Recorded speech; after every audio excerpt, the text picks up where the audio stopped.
Last segment of today's show, folks. I have to tell you, tomorrow is a show you're not going to want to miss either. We have with us tomorrow Suzanne Venker. She's the author of Flip Side of Feminism. Turns out that you can wake up to the true reality in a lot of different ways. And many women out there were told one reality, and now they're realizing, oops, they were wrong. So we'll have her with us tomorrow. We're talking with Chris Duane. Now, Chris, before the break, we were talking about what it might look like. Let's say it's fall, the dollar collapses. Are we looking at riots? Are we looking at martial law? Are we looking at the breakdown of society? Paint this picture for us.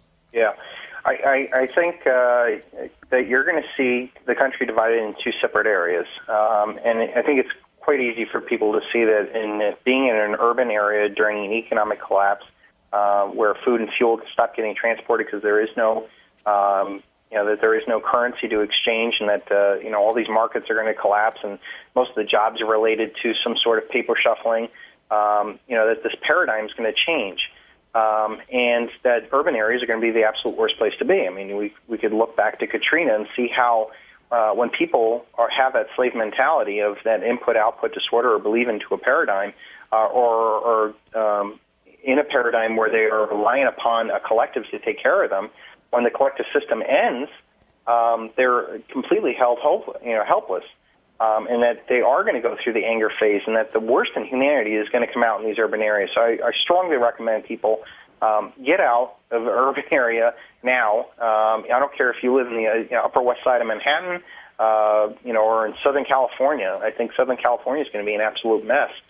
Because here you got 20 million people packed into an area that does not have a lot of water, food, huge amount of racial diversity, economic diversity, and unfortunately, when things go bad, people tend to blame each other. We saw from the LA riots. But that's going to burn out. You're going to see, 3-6 months, a year of, really bad things going on in urban areas. But I think at some point, a collectivist, fascist, 1984 police state type system will dominate those areas. And you can see, a guy like Mike Bloomberg and Rahm Emanuel coming in and, bringing the heavy hand of collectivism down, of a police state down to, to bring order to chaos. And I think what will arise out of that is a lot of these economic, urban areas, after they get, really beat up, you're going to end up with a very 1984-like police state where you're going to see cameras on the corners and checkpoints and, all sorts of controls that they would love to, introduce if given the right scenario. So I think that's one, future that I see, coming down the road for most of America. And that's for people who, can't get ahead of the curve, that are stuck in this mentality. They'll actually welcome a police state. They welcome a welfare state now. They welcome a warfare state now. They welcome that. And to me, that's that urban area. But the rest of the country, I think... Go ahead. Well, not to be a conspiracy theorist, but I kind of see the groundwork for that happening already. I've seen city after city cut back on police and fire, and I keep saying to myself, well, that's the number one role for a city to do. Why would you cut the police and still keep the park department? Mm-hmm. And I'm thinking, well, if there is a crash, then the people will actually welcome and beg for some sort of federalized implementation of law enforcement. Because please help us, because we can't provide for ourselves. Exactly. The thing that I am most excited about is the people who can get ahead of this curve, who do have, real ideas about what's going on, are moving out to the country. I moved from probably the fifth most affluent town in the country, Summit, New Jersey, where we had our business. Out of that, I walked away from it, and now I'm living in cornfields out in, Cleveland, Ohio area. And yet, I think the majority of this country is going to, one, be free of the debt that's enslaved them for so long, that I believe that we are going to have a hyperinflationary depression, and that people are going to live, in the kind of boring parts of the country are actually going to respond well to this. Yeah, they're going to go through anger. Yeah, they're going to, go through the depression. But I think at some point, some communities, states, counties, local governments, things are actually going to go and embrace the Constitution and honest money and say, hey, the dollar's dead, but you know what? Come to us. We love gold and silver. You're already seeing 11 states that are trying to have gold and silver as legal tender. That's going to become more popular in more areas. And I believe that we're going to see pockets of this country that are going to say, boom, the dollar paradigm's over. Well, come on in, guys, because you know what? We got low taxes, low government. We love gold and silver. We'll treat you as sovereign citizens. Come to us, and I think that you're going to see pockets of this country that are going to bloom right afterwards because they're going to be attracting the best and brightest, just like how America used to be. We used to be this, awesome shining city on the hill, right, where all the world would come to us because we were the place where if you can make it there, you can make it anywhere, and all that other stuff. And I think that we're going to see a smaller version. You're going to see a massive decentralization of power. That's another main theme that I see going forward. We've had this centralization of power for the past 150, 60 years.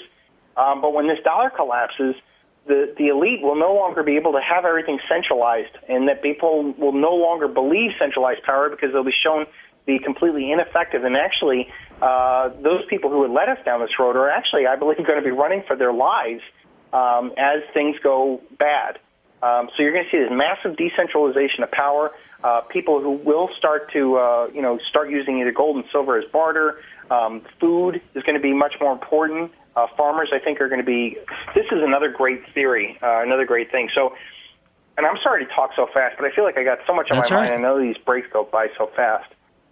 Just as much as paper wealth is not going to be valued and real tangible wealth is, like gold and silver, the same thing that humanity is going to value jobs and, skills.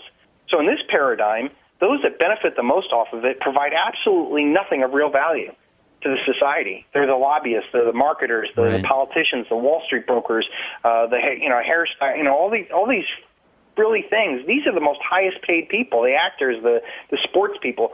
Those are the ones that are benefiting the most off of this debt paradigm. And yet in this paradigm, the people who actually do stuff that are real value are not valued at all.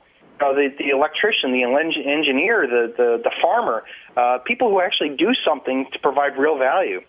And in this paradigm, they're not valued at all.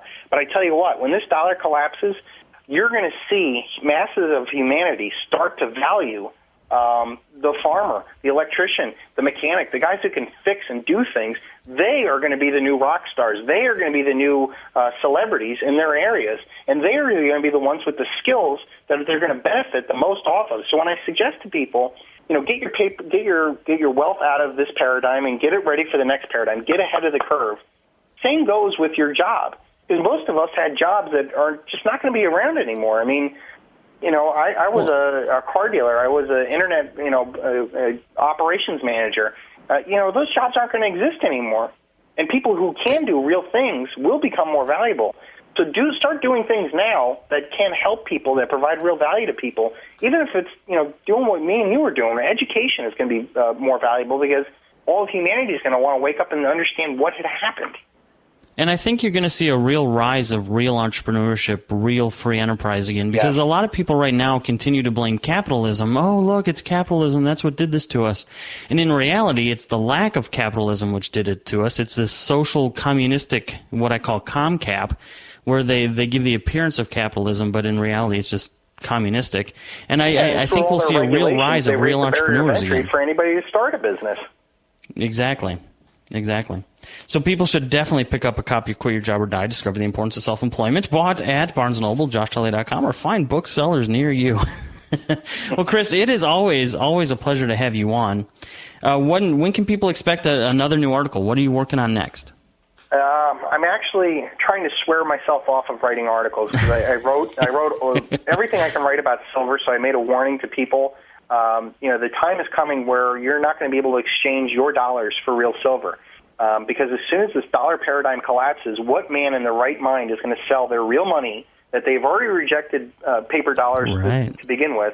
And then when the dollar collapses, oh yeah, here, I'm going to give you my real stuff because I don't want it anymore. No, the mentality is going to shift where people are going to understand that they now have lottery tickets with their gold and silver. And that they would never sell it back for the dollar that they bought it for, the $40 that they bought it for. So what's the website? Silver. I'm done talking about 9/11, and now I'm trying again to stay ahead of the curve, which has always been my best suit. And now I'm preparing. Chris, real quickly, stay ahead of the end of the show, buddy. Give people the website. The greatest truth never told. It's going to be my final greatest project. And it's going to be SonsOfLibertyAcademy.com. Can they go there? Yeah, SonsOfLibertyAcademy.com. There we go. All right, folks, end of another show. Thank you, Chris, for joining us. We'll have you back again, I am sure. And, folks, as always, may your path lead to heaven, and may freedom follow in your footsteps.